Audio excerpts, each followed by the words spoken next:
Welcome to the Pink Pill RX podcast, hosted by Katie and Jay Fillmore, where we navigate complex and thought-provoking subjects surrounding women with a focus on education.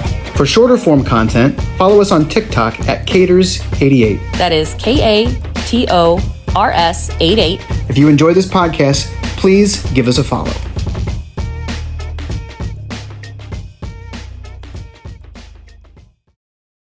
It really looks like this TikTok ban is going to go into effect.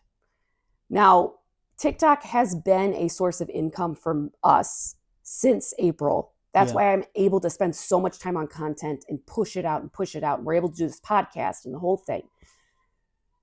I do have a concern that without getting some kind of financial reimbursement, that I'm not going to be able to keep up with the same pace that I've been keeping up with, just because I might have to utilize my skills in other ways to make money. So my Patreon is currently under review. I don't want to hide all my content behind a paywall, and I'm not going to do that. I'm going to set up a Patreon just for people who are interested in wanting to support what we do. It's going to be $1. If I can get people to give $1, just a fraction of my following, to give $1 a month, if I could get 1,000 people, I would be able to continue the work that we're doing here. Right. Now, we are going to continue our podcast no matter what. I'm just talking about the frequency of content coming out might not be as frequent, unfortunately. Right. Yeah. So the short form videos and things like that might not be as frequent, even though we're still doing the podcast once a week. Correct. So once that Patreon's live, we'll let you know if that's something you're interested in supporting. Regardless, whether you can support that or not, doesn't matter. We appreciate you being here. We appreciate you listening. We just wanted to give you an update about that. Next week, we're going to have a guest on our show. We're also going to hopefully have better audio. So we apologize about the audio. We know it's crap. We're working on it. We're working on it. We are going to have a pelvic floor PT on, aka Jay's twin sister. We're going to go through the lifespan of a woman and her pelvic floor, and it will be very interesting. I know almost nothing about this topic. Great. You're going to know a whole heck of a lot more this time next week. If people like my reactions to things and my mannerisms, you might want to tune into this one, because I have a feeling I'm going to be pretty surprised. And Yes. I'm naturally that way, by the way. Like all my friends and family know that. Like people have parodied it before. Oh, so people, you've noticed this more than I have, but people have been asking more about our origin story as a couple. So we could talk about that. Yeah, we won't take up too much of your time because we don't want to be boring. Right, but we could. We could. We got a history. A lot of ground to cover there. I'm just going to go way back. Okay. 2003. It's 2003. It's 2003, and a friend of mine invited me to try out for a play with the community theater, the young people's theater department, though. And it was The Hobbit. I already loved Lord of the Rings as an adult. I didn't know anything about it at the time. So I'm like, you know what? That'd be fun. Yeah, I'll try out. Sure, why not? And I tried out, and I got assistant to the Goblin King. Kind of like the Dwight Schrute of the goblins. Not the assistant Goblin King. I did not have any power. I did fight Thorin Oakenshield, though, a.k.a. our friend Nick. And it was at auditions. I saw Katie for the first time on my left, and I thought, oh my God, this is the most beautiful girl I've ever seen in my entire life. And I developed feelings for her that I'd never had in my entire life up to that point, and I was 14. And I had like middle school girlfriends and stuff, and I had crushes and stuff. Nothing like this. It was just quick. And then I got to know her in the course of rehearsals and stuff, and just fell in love with your personality, your mannerisms, your creativity, your wit, it was just, head over heels. But then I came on too strong, right? Yeah. So I came on a little strong. You did come on a little strong. We had AOL Instant Messenger, and you told me that you loved me. And I 100%, that's where I was at. That's where I was at. I was like, this dude's 14. He don't know what he's talking about. I knew exactly what I was talking about. You know, we went to homecoming together. Okay, let's be totally transparent. Sadly, I was totally wrapped up with somebody else in high school. Yeah. Never went out with the person. Nothing ever happened. However, yeah, it was a distraction from you. And I knew it.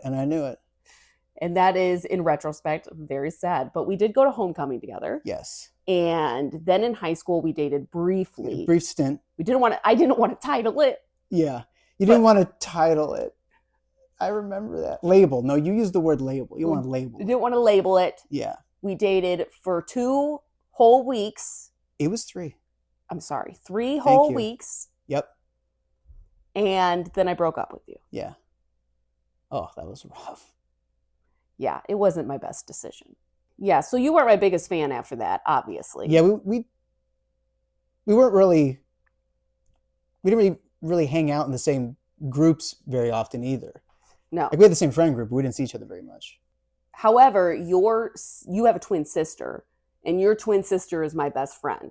So we would intermittently see each other. Yeah. But basically, I broke up with you, started going out with somebody else who broke my heart. And then I said, you know what? Peace out of here. I'm going to leave the country. So I left the country when I was 18 for a year. And then I came back and I was talking to a guy that I ended up getting married to. We had only dated for 7 months. There was quite an age gap. I was 19. He was 24 when we got married. And then I was married for 8 years. I had 2 kids in that marriage. And again, we would intermittently see each other, but it was like we weren't really, I mean, I would consider ourselves friends. Yeah, we were It friends. wasn't that, but We it weren't, was like, close just like friends, we didn't, we would hang out in groups sometimes or Yeah, something. and we had a good back and forth, and we got along. And because you were always with Noelle, your twin sister, a lot. So crap hit the fan for me, and I ended up getting a divorce, obviously. And then I ended up moving in with your twin sister. So we started seeing each other a lot more. And then I did realize my grave mistake. I realized I had made a grave mistake. And I started developing feelings for you. And you were like, no, thank you, ma'am. Move along. Yeah. You know, you mentioned earlier that we don't always make the best decisions sometimes. Yeah, but I understand it. I mean, the thing is the truth is I'm a mom now with 2 little girls. Mm-hmm. I had a 1.5-year-old and a 3-year-old, and it's not as simple as it is when you don't have kids, because you have to take into consideration that if you did date me or were in a relationship with me, that you were choosing 3 people, not 1 person. Right. Yeah, and that was one of the things that did kind of draw out my period of not, I don't say not being interested in you, but not being interested in maybe a relationship, because just that was a scary prospect for me, the children component of it, you know. I was very, very single Oh, yes, you were. and very much autonomous for a long time. And that just felt like a scary big thing that I needed to really like wrap my mind around and kind of wrap my like my emotions and stuff around. Like, it was just a big thing. Did you have a stigma at all because of my divorce? No, I did not. I did not have a stigma about that. I'm thinking about it. I don't recall ever feeling that. Like you were just Katie. Yeah, like you didn't have labels because you were Katie. Yeah. I knew you as a person. Basically, I suffered for a year in unrequited love. Yeah. So much so to where I started like writing angry love letters on scraps of paper because I was convinced that I didn't really actually like who he was now. I just was it was like almost like this unrequited fantasy from like high school, right? Like that whole trope of the one that got away and blah, blah, blah. And so I started an art project called the Remnant Project because I was convinced this was the remnant feelings of something from the past, not something that was presently going on. And so I would write like these angry love letters on remnants of paper, scraps of paper. And I did this for months because I needed some way to process it and really didn't have that much money for a good counselor, although I was going to counseling the whole time. But basically, I just paid someone to listen to me talk about you. On New Year's Eve, I had a little bit too much to drink and I just dropped 30 love letters on your lap. And I said, I'm done and I'm moving on. But these were always words for you. That was wild. That was wild to get those. Like I read the first page of the first one and I opened like the bundle or whatever it was, and it's on my kitchen table, the pile, and I read the first one and I was like, oh, I need to sit down. I need to sit down. So then I sat down and I read through them, and it was because I thought like, oh, you had some rebound affection for me. Right. It's kind of what I was thinking. And I read those and then it was a lot more like serious, deep, heartfelt than I had thought. What did I do? I did what I said I was going to do. I moved on. Oh, you did. Oh, you did. I moved on. I Yeah. meant it when I said it, and I was done, and I stopped writing anything down anymore, and I let it go, and I started go. I had one date. Oh my God. One date with one person one time, and then we planned a second date. Yep. And I had posted a picture on Snapchat. Yeah, I remember that. Because this man, no joke, brought a baby squirrel to our first date. It was intriguing. Not gonna lie. I knew it was I knew that really got you because I know you, and I was like, oh, this is not good. Trouble. Because I had realized, like, it was after the letters. I had realized that I was developing feelings for you, and I was, for some reason, I was thinking, you know what? I can't even think about this right now. Like, this is very confusing for me, and I've got these other things in my life going on. Like, I'm gonna wait till things have calmed down a little bit, and then you went on that date and planned the second with that guy, and then I could not sleep. I had no appetite, and I was a math teacher at the time, and it was pie day around that time, and I loved pie day. I would eat pie all day, every class. I had maybe 2 bites of pie all day. I could not eat. Is that when you knew you had a big problem? Yeah. When you couldn't eat the pie? That was like the second or third day. And I'm like, this is not going away. So this man calls me. Yep. On the phone in between my first date and my second date.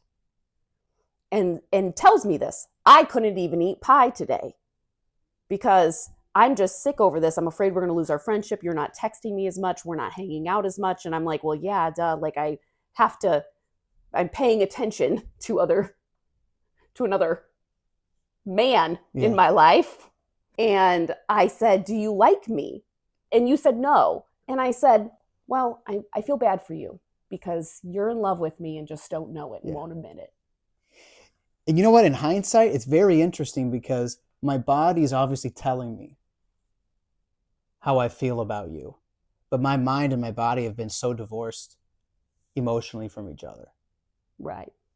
And I also was thinking, I'm not going to tell her that I think like I am having feelings for her like in this type of phone call situation, you know. Yeah, but you were really torn up and very worried about losing our friendship. So the next day, I was working. I'm a nurse, and I was working a shift, and I got IVO'd, meaning there wasn't enough patients to keep me on the floor. And so I ended up getting sent home at like 9:30 at night because I worked night shift. I wanted to show good faith, and so I texted you and said, hey, do you want to hang out? I got off work early, and I knew you were going to say no because it was 9:30 at night, and you had to work the next morning, and you lived 30 minutes away. Mm-hmm. And so by the time I got up there, it'd be 10 o'clock, but I wanted to be like, you know what? I'm going to show them I'm making an effort.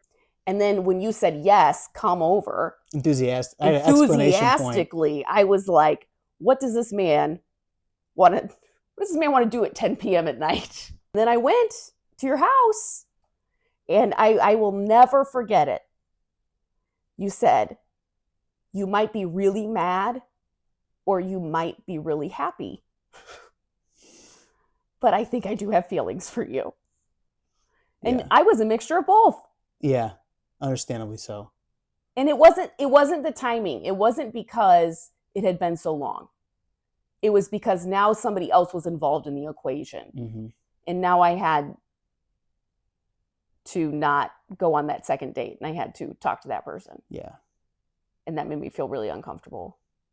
Yeah, I put you in a bad position with that. So we started dating in March of that year. Mm-hmm.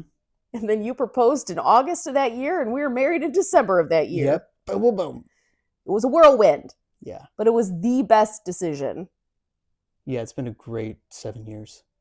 Yeah, our anniversary is coming up on the 17th. 16th. No, yes. We both do this all the time. It's 12, 16, 17, but we get confused and say 12, 17, 16. Why do I do that? Because 16 is the year we were hanging out a lot.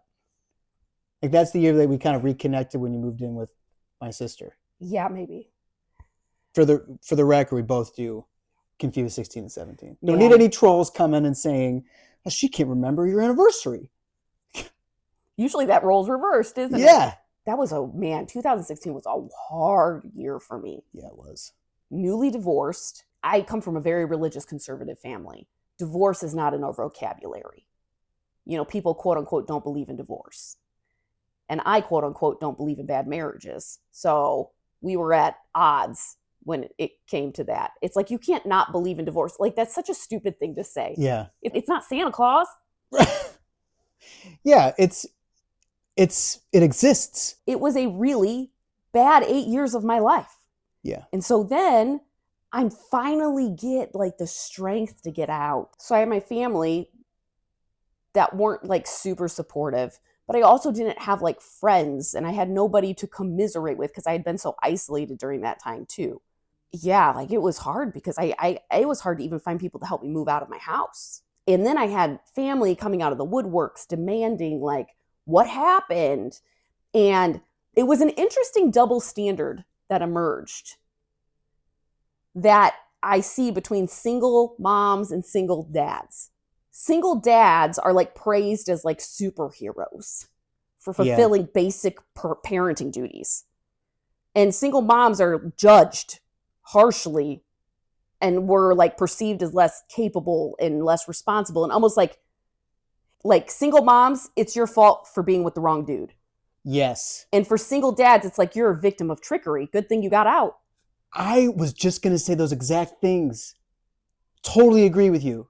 It's so disheartening. So here I am, single parenting underneath this weight of stigma about divorce, this weight of stigma about being a single mom. And 3 months after I get out, a magazine is published in my town that is glorifying my ex-husband as a single father. It was a whole spread. It was a multi-page article. Yes. Was it on the cover? And on the cover. Yeah. My children in the pictures, all of it. Yeah. The article was talking about how a recent divorce left him single with no income, and that he's a single dad that's raising 2 girls on his own. And like, I'm like, what? Last time I checked, we were 50-50. Last time I checked, I was still paying you alimony. Right. Because I'm the one who made more. Yeah. Last I checked. Well, and not just had a job, you had a nursing job. In your first year of nursing, you had with a newborn. And nursing school, you had with a newborn. I had a baby in nursing school, and then I had a baby my first year of nursing too. So that was crazy. But the double standard, it is out there, and it's pervasive, and it's rooted in traditional gender roles. Like, because a dad is being a single dad, that's not a traditional gender role. So they're superheroes. Interesting. But women don't ever get to be the superhero. Even if if they operate outside of gender roles, they're not a superhero. Well, you do what you got to do when you make a bad choice. Basically, like you've brought this on yourself. Yeah. And you know what? Guess what? I did a little bit of research on that. It leaks into the children. Children from single moms have a harder time in school, and just like in general, because there's a stigma about having a single mom as a parent, than children who have a single dad household that is raising them. Wow. Because how their parent is spoken about is different. The messaging they're receiving is different. Wow. It's heartbreaking. Yeah, that's going to have to sink in for a minute. That is, That's, those poor kids. And because of all these things we've talked about the wage gaps, the wealth gaps, things like that, of course, children from single mothers are more likely to experience socioeconomic disadvantages. Oh, right. As well. Sure. I mean, just the amount of money you have to spend on things that cost more, or things that you need that men don't need. Then you factor in pay disparity. Then you factor in judgment in the way that you're viewed. That's an unbelievably hard position to be in. And for the record, not knocking single dads. I think single dads are awesome, but I think single moms are awesome as well. It's the societal point of view that I am having issue with here. Yeah. because you raising kids alone, period, don't care what's between your legs, is hard. I remember you every day you didn't work your 12-hour shifts overnight. You would have the kids. Yeah, I would. I'd come for like home. a year. I'd come home from my 12-hour shift. I would go to bed at 6:30 in the morning. I would wake up at 1:30 p.m. and the kids would be there. And then on days I worked, on nights I worked, kids would leave at 1:30 p.m. I would take a nap until 4:30 p.m. So I'd have a 3-hour nap in between there. And then I'd go to work and work overnight. And then I'd come home, sleep, kids there. Yeah. And I did that for a whole year before we changed up how we did that. Yeah. You know, at the time watching that unfold, it looked super hard. Now that I've had kids, specifically those ages of kids, the level of me understanding how hard that is, like I understand more of the depth of how hard that was now looking back. I appreciate that. But I would like to talk about divorce a little bit and just kind of like the history of divorce and the debates on divorce even today. Yeah. Because there's a lot of stigma with it even now today. Obviously, Let's get in it. Way back when, right, in the colonial areas, divorce was really rare, of course. And it was governed by strict religious laws. And it was really, really limited to what you could do to get a divorce. Usually it was severe misconduct, such as adultery or abuse. So when the 19th century rolls around, there's this rise of individualism, and it led to more lenient laws that allowed divorce for desertion, cruelty, and drunkenness only. Okay. On top of the abuse and the yes, adultery that were already yes. And then there was an 1857 Matrimonial Causes Act, which moved divorce from like regular court to civil court, which was huge. That was a big win for people wanting to get a divorce. What was it before? Was it criminal court before it was civil? Because it was breaking strict religious laws. You were breaking the okay. law. Yeah, right. Okay, yeah. Yeah, so divorce was considered like breaking the law unless you could prove these things. Right, so you'd be in criminal court then proving if you breaking the law was justified or not. Correct. Got it. Oh. Wow. In the early 1900s, there's a big rise in divorce, with approximately 1 in 10 marriages ending in divorce by 1910. Mm-hmm. And then they introduced family courts specifically in the 50s, which that allowed for mediation and specialized handling of different divorce cases. Now, here's where things get a little dicey. Okay. Okay. Lay it on me. 1960s to the 1970s is considered the divorce revolution.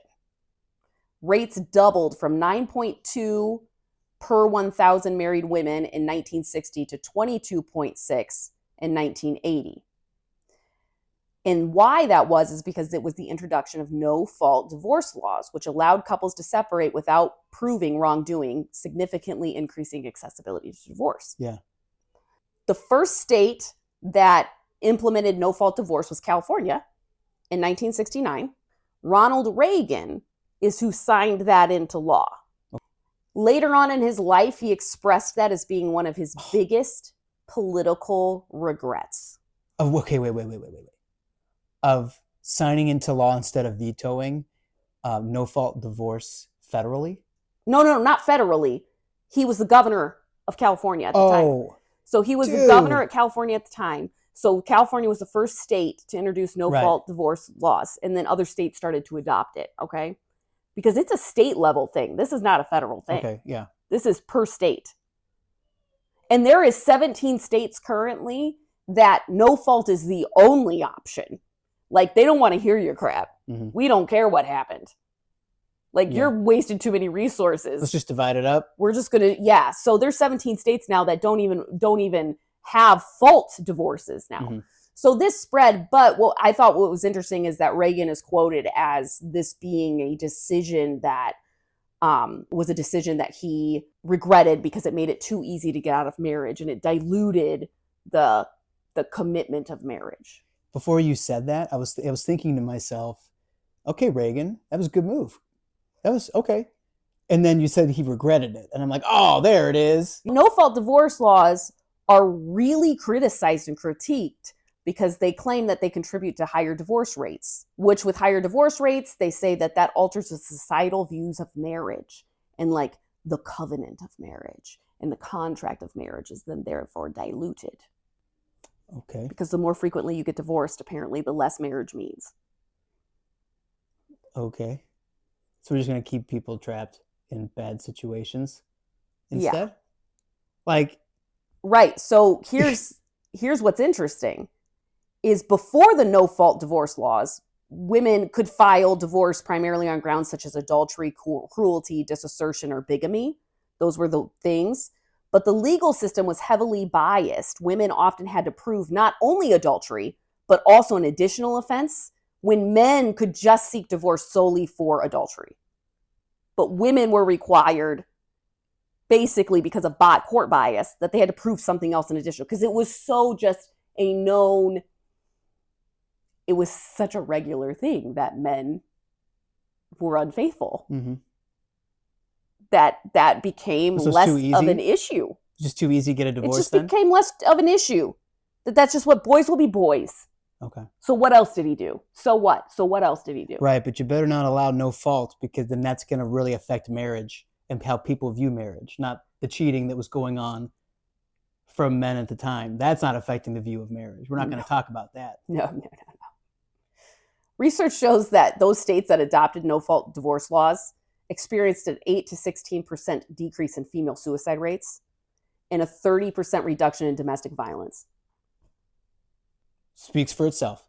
Additionally, the national divorce rate fell from 23 per 1,000 marriages in 1979 to under 17 in 1,000 marriages in 2005. And it's dropped even since then. In 2008, it was 10 per 1,000 people. In 2022, it was 7 in 1,000 people. Whoa. And then recent statistics indicate a rate of 2.4 per 1,000 people. Now, here's the thing, though. It's because people aren't getting married. Well, yeah. It's less frowned upon to cohabitate before, or to Right. be in a years and years and years committed relationship without marriage. So you're going to do that, be more certain sometimes, probably, yeah. Although, isn't there a stat with like if you live together before you're married, you're more likely to get divorced if you Let me see. get married? I'm going to actually let's ask ChatGPT about It could that. be a myth. Yes, it does. So cohabitating before marriage statistically is linked to an increased risk of divorce. I wonder why that is. But here's the deal. The people that are doing these studies is the Institute for Family Studies, which I don't know who funds them, so I'm not going to vouch for that. You got to trust them. I haven't done a deep dive, but they found that 25% of couples who cohabitated before marriage ended up divorcing, compared to 20% of those who did not. So that's the difference, 20 versus 25%. Oh, okay. That's what we're talking about. Individuals who cohabitated with 2 or more partners prior to marriage were about 60% more likely to experience it.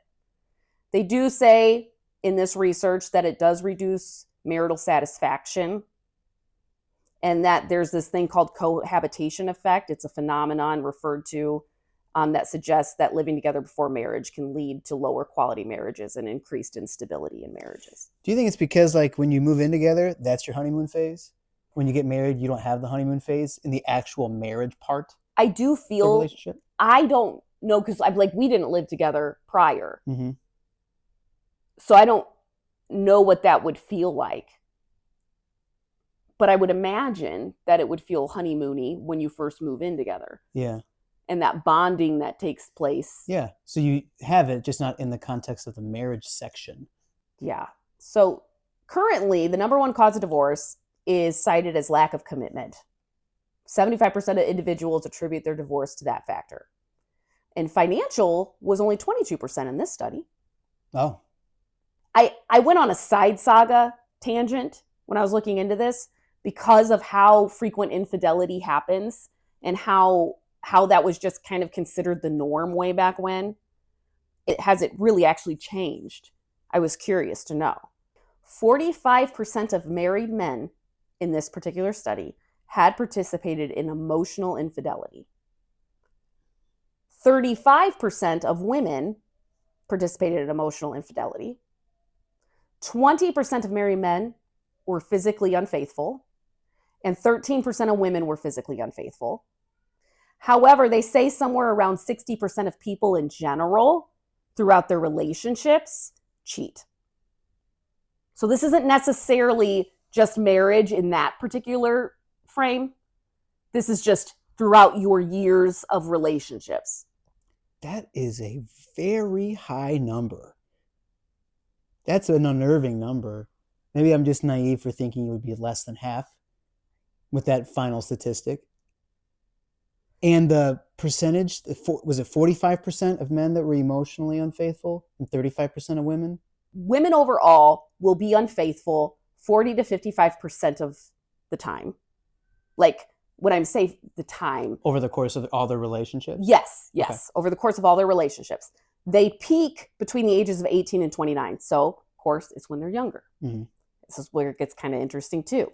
Men will be unfaithful 40 to 65% of the time. And that peaks ages 60 to 69. Whoa. That's surprising. And you're, like you said, very interesting. What is that? Is that when they retire? I think that's when they get their midlife crisis. Oh. I don't know if it's really midlife at that point. The other thing that I kicked up during this research was how many people identified as Christian that use Ashley Madison or had used Ashley Madison. Oh, I forgot about Ashley Madison. Do you want to know the percentage? I sure do. 25% of people on the Ashley Madison site had identified as Christian. Whoa. 1/4. That is a site you go to specifically to have an affair. Yeah. So there's a growing movement among some Republicans who want to eliminate no-fault divorce laws. Oh my gosh. Why?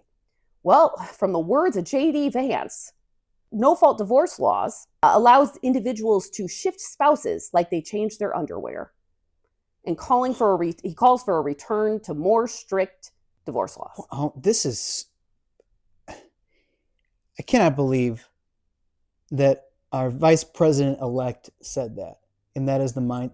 This is unbelievable. So you're going to see those suicide rates go back up? Domestic violence rates go back up? Yeah.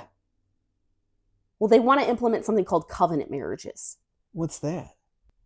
It imposes stricter requirements for divorce as an alternative to no-fault divorce options. So this is a law, not a different type of marriage you can file. That's kind of how I understand it. I might have to do more of a deeper dive into that, but that's the phrasing that they use. Oh my gosh.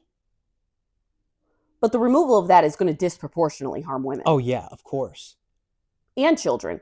Because yes. I will say this, statistically speaking, it's better to be in a single mother household than it is to be in a household with an abusive father. Yeah, that makes a lot of sense to me. Those kids do better. Yeah. So it's worse to stay. Yeah.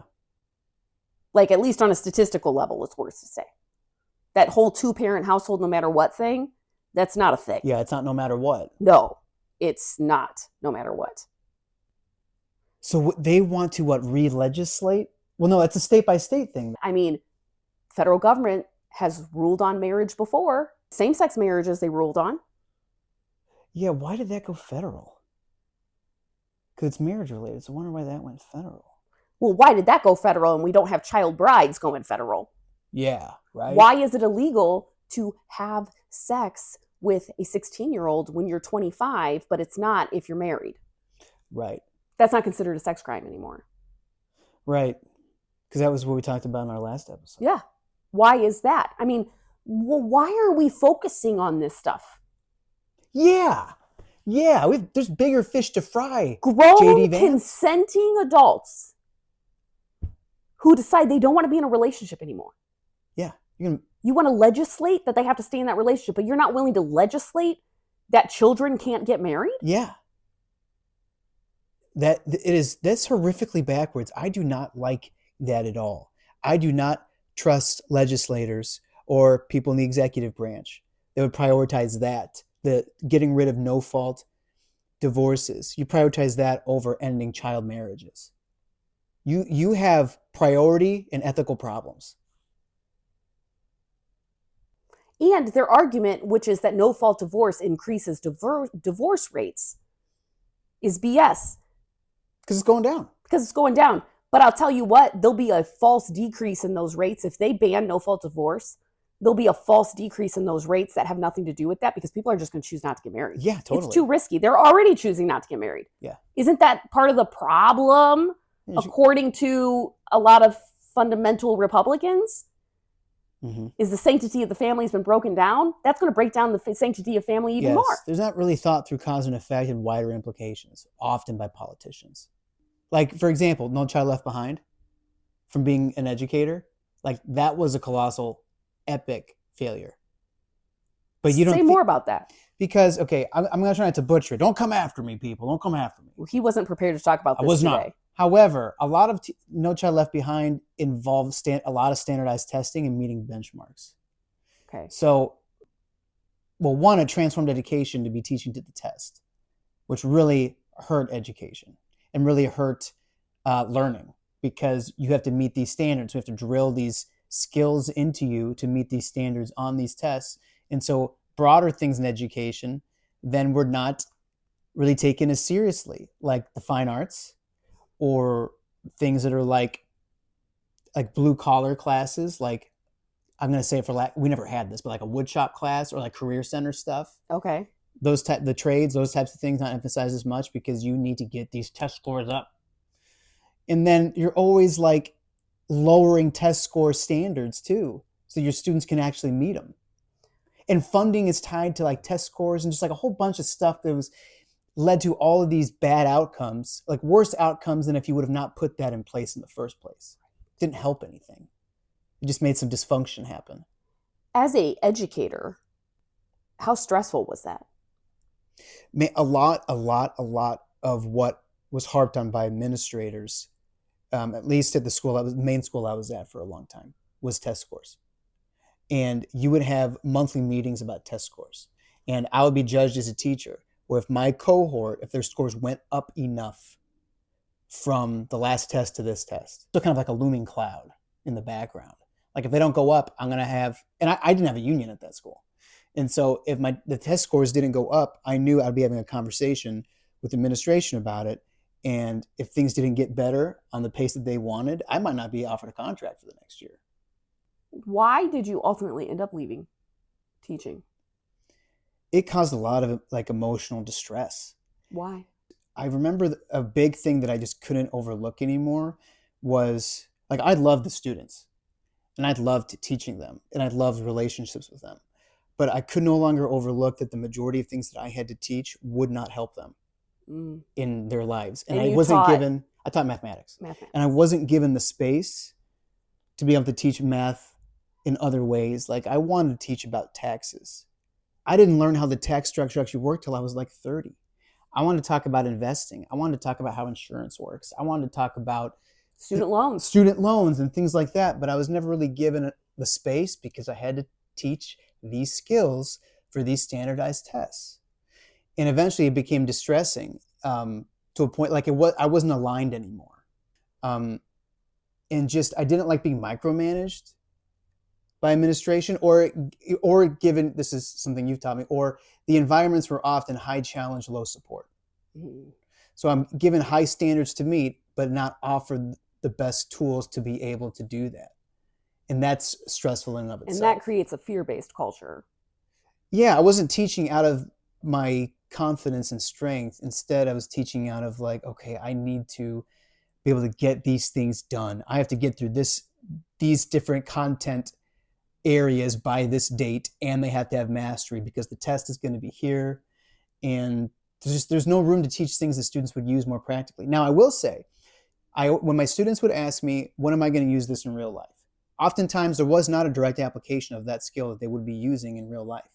But what I knew, and I would explain to them, is that when you're learning mathematics, particularly geometry, which is what I taught the most, you're learning sequential logic. And you're learning how to critically think more. And you're learning how to problem solve given the information you have.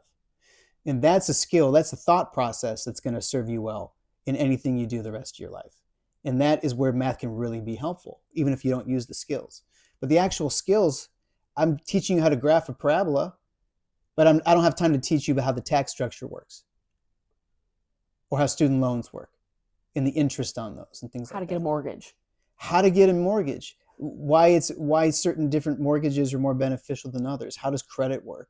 I had a semester, right, or one quarter with one class once where I was given the space to do that. And it was incredible. This is like 2016, I think. We watched The Big Short and talked about the mortgage crisis when we were talking about mortgages. And it was really eye-opening for them. But I didn't get the space to do that again. Which is sus. Because that's education. Those are skills that you need to be in the world. Yes, everybody needs those skills in that knowledge base. Everybody does. But they are sending them out with nothing. No. But you know what? We're going to try and meet these benchmarks on these test scores. And it almost feels a little unethical. I wonder how much funding for schools is tied to test scores. Well, let's find out. Because that I don't recall. Okay, a recent review found that an additional $1,000 per student generally correlates with small increases in test scores and graduation rates. We're going to go ahead and wrap it up for the day. Thank you so much for being here with us. I hope people listening, something was intriguing or it sparked curiosity or you felt affirmed or challenged. Stay educated. Take the pink pill. If you enjoyed this podcast, please give us a follow. For shorter form content, follow us on TikTok at Caters88.